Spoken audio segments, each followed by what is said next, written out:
lot of ACE members are now realizing, man, I'm great at owner math and I'm great at day-to-day math, but my cash isn't matching my P&L. I have no strategy around if I'm paying cash or if I'm leasing or why. I haven't talked to the bank about my line of credit. I don't really know what my access to capital is. People are paying slower. Now my AR days are higher than usual. That's the type of financial knowledge that a lot of peer group members are really sinking their teeth in so they can understand and then educate their team. Hey everybody, Vince Torchia from the Grow Group here for another exciting episode of The Grow Show. This week in this mini episode, I want to talk to you about what's on the mind of our ACE peer group members as we go into spring 2026. We've got over 250 members in our peer groups across over 19 groups.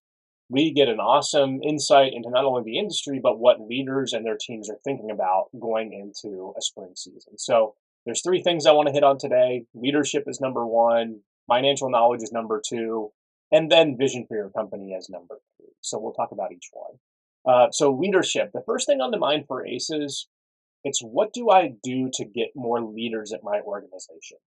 We have a great team. We have awesome people. We love the people we work with. We've grown a lot as an organization. Maybe we haven't equipped our team with the tools to become successful leaders. So what do we do about that, right? What kind of environment do we need to create where somebody can make a decision for a customer, make a decision for our team, they can invest time or money or both into our organization to help it grow without having to come ask me as the owner, without having to get quote permission. We've just set up an organization where people can go take action and have some autonomy. Doesn't that sound nice?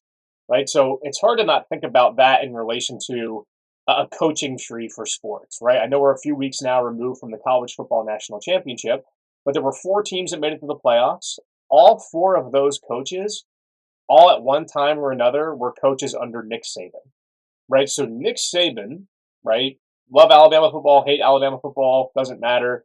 You have to recognize that his ability to be a great coach was also an ability for him to create other leaders, right? Not just people that did whatever, Nick Saban wanted them to do and they couldn't succeed outside of Nick Saban's shadow, but he created other leaders who went on to become really successful coaches. Now, don't get me wrong. I'm not suggesting that we are going to create a whole bunch of leaders at your organization so they can leave, right? Not my intention, but the thought process should be the same. If we want to be a successful company, we know the answer is leadership. And the more people that we have at our organization that are leaders, the better that we will do. So some questions for you to think about as you're listening here. What has changed in our ability to grow leaders as we've been growing our company? Are we using the same training systems? Are we skipping, canceling, not doing our one-on-ones, for example? How am I using my influence as a leader, right, to show them better ways that they can operate? And what am I doing differently, right? It's the classic example. If we keep behaving the same way and expect different results, right, we're going to go insane. So my first question to you is, what's actually going to be different this year from a leadership perspective? How are we going to actually put tools in the toolboxes of our leaders to make them be better? At Grunder, we're using this term called soft skills. It's kind of been a focus of ours. You've heard us talk about it before. But it's really not about the technical side of landscaping or maintenance or irrigation or snow or anything like that. It's all about the soft skills. How do you have a tough conversation? How do you coach? How do you lead? How do you tell someone and give them corrective behavior tools and still have them appreciate and respect what you're doing? We've realized we need some work on that. So soft skills have always been a theme for ours, right? And we're going to continue that.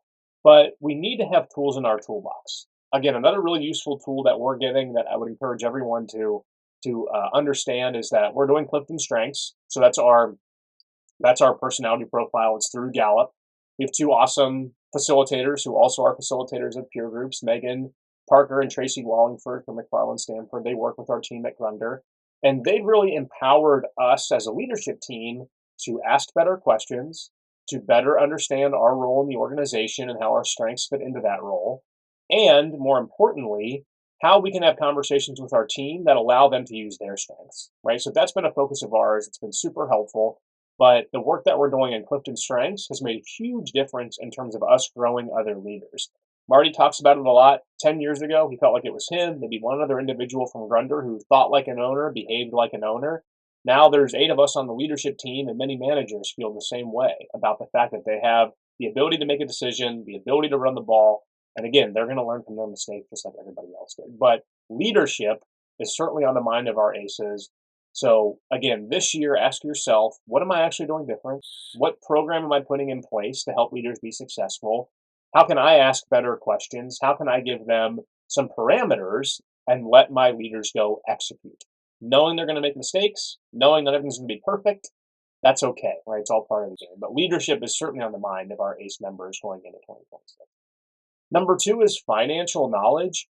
A lot of ACE members, Marty Grunder included in this, they're great at what I call owner math or napkin math. We know how many trucks are going out. We know what the routes are looking like. We can tell by morning activity really what we're at from a capacity standpoint.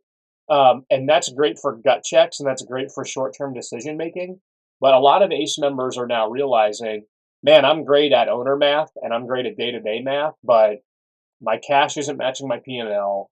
I have no strategy around debt servicing or liquidity, or I have no strategy around if I'm paying cash or if I'm leasing or why. I haven't talked to the bank about my line of credit. I don't really know what my access to capital is. People are paying slower. Now my AR days are higher than usual. That's the type of financial knowledge that a lot of peer group members are really sinking their teeth in so they can understand and then educate their team on the financial levers of the business. So again, I want you to kind of use two examples here so that you can learn from. Number one is just P&L management. What costs are hitting our business that we are putting out cash for that actually let us run the business? What are we spending on direct labor? What are we spending on warranties? What are we spending on fuel and equipment and repairs? What are we spending on salaries and commissions and bonuses, right? What are all those costs that we have? Do we understand, right, what we're paying for things? Do we understand the cost? Do we understand how that's built into our whole financial system? And are we reviewing that with the key members of our team who affect those levers? Right? So that's number one. The second half of this is the balance sheet. What are we owed as an organization, right? AR, right? What are our assets? What do we owe? What's our accounts payable, whether it's credit cards or vendors or everything else, even, whatever we owe somebody. What is the delta between what we are owed and what we owe on a short-term perspective? And then how are we managing just our assets and liabilities for the business? Because the profitability moves from your P&L to your balance sheet, right? It's a accounting equation. And so the more we understand those levers, the better we can operate, the better we can have conversations with our banker, our lawyer, our insurance agent, our vendors, right? People that are stakeholders in our business so that we can make better decisions. So financial knowledge is absolutely on the mind of our peer group members. So if you're looking for somewhere to start with the P&L.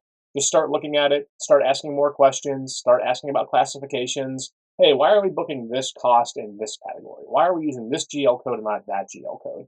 I know that sounds detailed. I know that sounds in the weeds, but it's just a great education. So whether it's your accountant, whether it's your controller, whether it's somebody in your organization, your bookkeeper that you're working with, just sit down with them, go through the P&L together, come up with your list of questions. It doesn't mean you have to change your chart of accounts right now. It doesn't mean you have to change a whole bunch of things in your business, but start to get comfortable with how the P&L is laid out.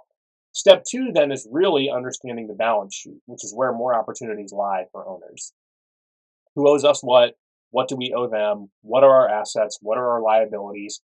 How is our profitability affecting our retained earnings, affecting our debt service, affecting our ability to pay cash for things? Because as we all know, profitability and cash flow are not the same thing. So the more that you understand how those levers work together, the more successful you'll be this spring. And then finally, number three, the vision for our company. Every spring,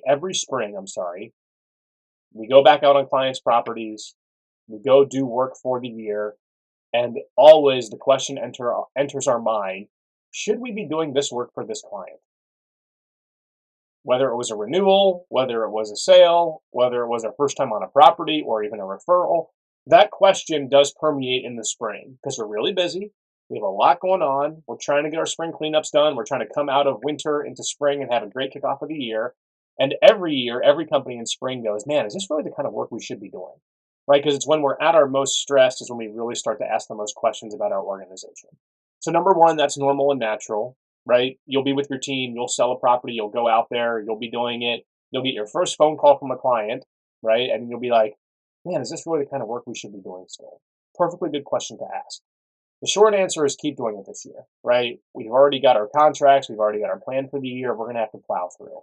But what I would encourage everyone to do is think about Who is our ideal client? Are we servicing them? And if we are servicing them, how do we get more of them? If we're not spending most of our time servicing our ideal client, that's okay for now. Everybody's gone through that. But we need to start to think, okay, let me at least tranche up the clients that we have. Let me put them in a red, yellow, green. Green meaning we love working with them, right? It's sustainable, meaning we can build a business. It's profitable. It's enjoyable. We like working with them. We're making some money, and we can build a business around them. Tranche your yellow clients this spring. I don't know about these people. I don't know about this customer or this client. I don't know if we're going to make a lot of money this year from them. They're not really referring us, but they're really nice people. Maybe we need to look internally and figure out if we can just, value engineer how we can make some money on these properties. But we don't know. We have some question marks here. And then tranche your red. We're not making money. We're never making them happy. They're not referring us. We're not growing the business off of this relationship. I'm not sure that we're the best fit for them. That's okay. Again, honor your contracts, honor what you've said you're going to do this year. That's okay. This happens to every company. But really, this spring, when we're busy, when our systems are stressed, when our people are stressed, that's the time to look at these things. Again, not to make emotional decisions, but to really understand why. So I would encourage you, as you go through spring into summer, and we start to even work through all the clients that we're going to work through this year. Have in your mind, is this client a red client, a yellow client, or a green client? And then what we're going to do about it for the remainder of the year. Have an honest, open, transparent conversation with your team, and everybody will feel better about the work that we're doing, at least if we acknowledge it. Nothing worse than servicing a non-ideal client and not addressing it or not talking about it or not saying to the team, hey, we realize this is a red for us. We've got a contract. We're going to stick to it. We're going to make the best of this. But we're aware and you're aware. So we'll make a plan another time. But to call that out is critically important. So that's what's on the mind of our ACE numbers right now. Leadership capital. How are we making more leaders in our company? Financial knowledge. How are we adding to the financial knowledge of our leaders and of our managers to make better decisions as part of the company growth, whether that's on the profit and loss or on the balance sheet? And then number 3, are we servicing our ideal clients? What kind of company are we going to be, right? Setting that ideal client metric out there, talking about it with the team, rating our customers red, yellow, green will allow us to get a window into what our organization will look like in the future. So as I said, we've got a great insight into the industry from the ACE peer groups that we have. We've got over 250 members across 19 groups. If you're looking to join an ACE peer group, we've got ACE Discovery coming up. Last week of March, that Wednesday, Thursday, Friday, it's going to be in New Orleans. We're going to be adding new members as part of our ACE Discovery program. Come to New Orleans, see what this is all about, meet some of your facilitators, meet your fellow ACEs, and start to make changes that will actually take effect this year in 2026. Like I said at the beginning, if we're going to use the same attitude, systems, processes, training, clients, etc., and expect different results this year, probably not going to happen. Right, so get around other risk-taking peers, get around the board of advisors within the ACE peer group, and let's make changes that stick in 2026. So looking forward to seeing you at ACE Discovery in March in New Orleans, and have a great rest of your week. Thanks and take care. Thanks for listening to this episode of The Grow Show. Remember to subscribe so you never miss an episode, and visit growgroupinc.com for more resources to help your landscaping company succeed. We'll talk to you next week.